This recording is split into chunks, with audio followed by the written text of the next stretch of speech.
यानंतर पुढची बातमी आहे ती न्यूझीलंडमधून। पंतप्रधान नरेंद्र मोदी हे 7 दिवसांच्या परदेशी दौऱ्यातील अंतिम टप्प्यात न्यूझीलंडमध्ये पोहोचलेत।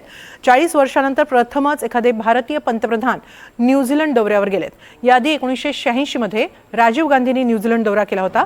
ऑकलंड विमानतळावर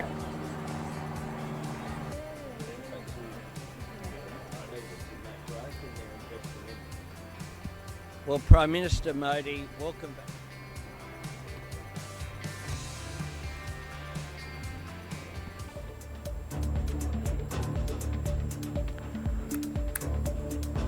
दरम्यान आज पंतप्रधान मोदी ऑकलंडमधील 40,000 भारतीयांशी संवाद साधणार आहेत। तसंच न्यूझीलंडच्या पंतप्रधानांबरोबर त्यांची द्विपक्षीय बैठक झालेली आहे। यात काही महत्त्वाचे करार होणं अपेक्षित आहे। भारत आणि न्यूझीलंडमध्ये FTA वर शिक्कामोर्तब होऊ शकतं। भारत न्यूझीलंडच्या 57% निर्यातीवर पहिल्याच दिवसापासून टॅरिफ रद्द करणार आहे। गुंतवणूक आणि व्यवसाय विस्तारासंदर्भात दोन्ही देशांमधील व्यापार वाढवून तो $5 अब्ज पर्यंत नेण्याचं उद्दिष्ट आहे। तर कृषी, MSME आणि तंत्रज्ञान क्षेत्रातील भागीदारीवर विशेष भर देण्यात येईल।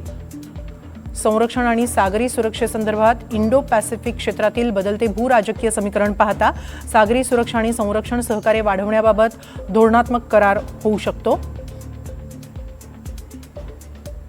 तर शैक्षणिक आणि व्यावसायिक गतिशीलतेमध्ये कुशल कामगार, व्यावसायिक आणि विद्यार्थ्यांसाठी व्हिसा प्रक्रिया सुलभ करणं तसंच कौशल्य देवाणघेवाण करारांवर चर्चा अपेक्षित आहे।